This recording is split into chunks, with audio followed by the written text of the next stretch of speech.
नमस्कार विद्यार्थी मित्रांनो, युनिक अकॅडमी या यूट्यूब चॅनलवर सर्वांचे स्वागत आहे. आजच्या व्हिडिओमध्ये आपण तलाठी भरतीच्या अनुषंगाने काही जी के क्वेश्चन कव्हर केलेले आहेत. तर आज आपण 8 सप्टेंबर 2023 रोजी झालेला तलाठी भरती पेपर त्यामध्ये कोणते कोणते क्वेश्चन आले होते ते पाहणार आहोत. तर व्हिडिओ सर्वांनी शेवटपर्यंत पाहायचा आहे आणि व्हिडिओ आवडल्यास व्हिडिओला लाईक आणि चॅनलला सबस्क्राईब करायचं आहे. चला तर मग व्हिडिओला सुरुवात करूया. प्रश्न क्रमांक पहिला असा आहे विद्यार्थी मित्रांनो, महाराष्ट्रात सर्वात मोठा प्रशासकीय विभाग कोणता? तर याचे योग्य आन्सर होईल मित्रांनो ऑप्शन क्रमांक 3 औरंगाबाद विभाग हे महाराष्ट्रात सर्वात मोठा प्रशासकीय विभाग आहे. हे आपले योग्य आन्सर होईल. प्रश्न क्रमांक दुसरा, पांढरे फुल हे टिंबटिंब या देशाचे राष्ट्रीय चिन्ह आहे. याचे योग्य आन्सर होईल मित्रांनो ऑप्शन क्रमांक 2 इटली या देशाचे पांढरे फुल हे राष्ट्रीय चिन्ह आहे. हे आपले योग्य आन्सर होईल. प्रश्न क्रमांक तिसरा पाहूया. प्रश्न क्रमांक तिसरा, भीमा कोरेगाव हे ठिकाण कोणत्या जिल्ह्यात आहे? तर याचे योग्य आन्सर होईल मित्रांनो ऑप्शन क्रमांक 3 पुणे या ठिकाणी भीमा कोरेगाव हे ठिकाण आहे. हे आपले योग्य आन्सर होईल. प्रश्न क्रमांक चौथा, national AIDS research institute NARI कुठे आहे? तर याचे योग्य आन्सर होईल मित्रांनो पर्याय क्रमांक 2 भोसरी या ठिकाणी national AIDS research institute NARI हे आहे. हे आपले योग्य आन्सर होईल. प्रश्न क्रमांक पाचवा पाहूया. प्रश्न क्रमांक पाचवा, नॅशनल डिफेन्स अकॅडमी कुठे आहे? तर याचे योग्य आन्सर होईल मित्रांनो ऑप्शन क्रमांक 2 खडकवासला या ठिकाणी नॅशनल डिफेन्स अकॅडमी आहे. हे आपले योग्य आन्सर होईल. प्रश्न क्रमांक 6, धुळे जिल्ह्यातील या टिंबटिंब तालुक्यातील शिवाजीनगर हा सर्वात मोठा सौर ऊर्जा प्रकल्प आहे. तर याचे योग्य आन्सर होईल मित्रांनो ऑप्शन क्रमांक 3 साखी या तालुक्यातील शिवाजीनगर हा सर्वात मोठा सौर ऊर्जा प्रकल्प आहे. हे आपले योग्य आन्सर होईल. प्रश्न क्रमांक 7, पालघर जिल्ह्यात टिंबटिंब या ठिकाणी परदेशी मालाची होळी करण्यात आली. तर याचे योग्य आन्सर होईल मित्रांनो ऑप्शन क्रमांक 1 सातपट्टी या ठिकाणी परदेशी मालाची होळी करण्यात आली. हे आपले योग्य आन्सर होईल. प्रश्न क्रमांक 8, नांदेड शहर कोणत्या नदीच्या काठावर आहे? तर याचे योग्य आन्सर होईल मित्रांनो ऑप्शन क्रमांक 3 गोदावरी या नदीच्या काठावर नांदेड शहर हे वसलेले आहे. हे आपले योग्य आन्सर होईल. प्रश्न क्रमांक 10, लोकसंख्येच्या दृष्टीने महाराष्ट्राचा भारतात कितवा क्रमांक लागतो? तर याचे योग्य आन्सर होईल मित्रांनो ऑप्शन क्रमांक 2 दुसरा क्रमांक. हे आपले योग्य आन्सर होईल.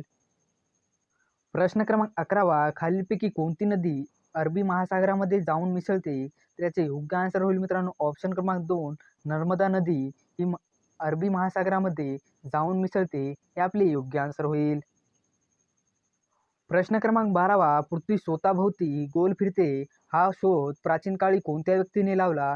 तर याचे योग्य आन्सर होईल मित्रांनो ऑप्शन क्रमांक 1 आर्यभट्ट यांनी पृथ्वी स्वतःभोवती गोल फिरते हा शोध प्राचीन काळी लावला. हे आपले योग्य आन्सर होईल. प्रश्न क्रमांक 13, भारतामध्ये झिरो मैल कुठे आहे? तर याचे योग्य आन्सर होईल मित्रांनो ऑप्शन क्रमांक 2 दिल्ली या ठिकाणी झिरो मैल आहे. हे आपले योग्य आन्सर होईल. प्रश्न क्रमांक 14, कालिदासाने मेघदूत काव्य कोठे लिहिले? तर याचे योग्य आन्सर होईल मित्रांनो ऑप्शन क्रमांक 3 रामटेक या ठिकाणी कालिदासाने मेघदूत काव्य लिहिले. हे आपले योग्य आन्सर होईल. प्रश्न क्रमांक 15, महाराष्ट्राचे पहिले मुख्य माहिती आयुक्त खालीलपैकी कोण आहेत?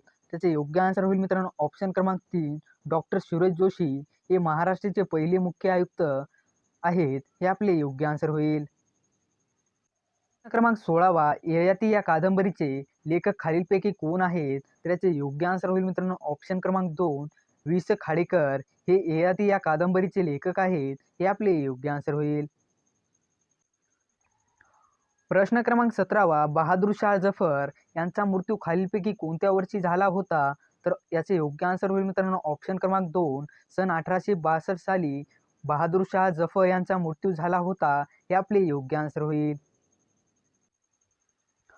प्रश्न क्रमांक 18, आर्य महिला समाज यांची स्थापना खालीलपैकी कोणी केली होती? तर ऑप्शन क्रमांक 1 पंडिता रमाबाई यांनी आर्य महिला समाज स्थापना केली होती. हे आपले योग्य आन्सर होईल. भारतामध्ये पहिले सेंद्रिय शेतीचे राज्य कोणते आहे? तर याचे योग्य आन्सर होईल मित्रांनो ऑप्शन क्रमांक 2 सिक्कीम राज्य भारतामध्ये पहिले सेंद्रिय शेतीचे राज्य आहे. हे आपले योग्य आन्सर होईल. जागतिक लोकसंख्या दिवस कोणत्या दिवशी असतो? तर याचे योग्य आन्सर होईल मित्रांनो ऑप्शन क्रमांक 2 11 जुलै या दिवशी जागतिक लोकसंख्या दिन असतो. हे आपले योग्य आन्सर होईल. प्रश्न क्रमांक 21 भारतीय राज्यघटनेमध्ये पहिली घटना दुरुस्ती कोणत्या वर्षी झाली होती? तर याचे योग्य आन्सर होईल मित्रांनो ऑप्शन क्रमांक 1 1951 साली भारतीय राज्यघटनेमध्ये पहिली घटना दुरुस्ती झाली होती. हे आपले योग्य आन्सर होईल. प्रश्न 22 भारतामध्ये कोणत्या राज्यामध्ये लोकसंख्येची सर्वात कमी घनता आहे? त्याचे योग्य आन्सर होईल मित्रांनो ऑप्शन क्रमांक 4 अरुणाचल प्रदेश या राज्यामध्ये लोकसंख्येची सर्वात कमी घनता आहे. हे आपले योग्य आन्सर होईल. प्रश्न क्रमांक 23 सिमेंटमध्ये प्रमुख घटक कोणता असतो? ऑप्शन क्रमांक 3 सिलिका हे सिमेंटमध्ये प्रमुख घटक असतो. हे आपले योग्य आन्सर होईल. भारतीय क्षयरोग संशोधन संस्था कोणत्या शहरात आहे? त्याचे योग्य आन्सर होईल मित्रांनो ऑप्शन क्रमांक 3 चेन्नई या ठिकाणी भारतीय क्षयरोग संशोधन संस्था आहे. हे आपले योग्य आन्सर होईल. प्रश्न क्रमांक 25 मुळा आणि परवा या नगांचा संगम कोणत्या ठिकाणी होतो? ऑप्शन क्रमांक 4 नेवासा या ठिकाणी मुळा आणि परवा या नगांचा संगम होतो. हे आपले योग्य आन्सर होईल. रुपयाचे अवमूल्यन म्हणजे काय? तर याचे योग्य आन्सर होईल मित्रांनो ऑप्शन क्रमांक 3 रुपयाची किंमत कमी करणे. हे आपले योग्य आन्सर होईल. आणि असेच नवीन नवीन व्हिडिओ पाहण्यासाठी चॅनलला लगेच सबस्क्राईब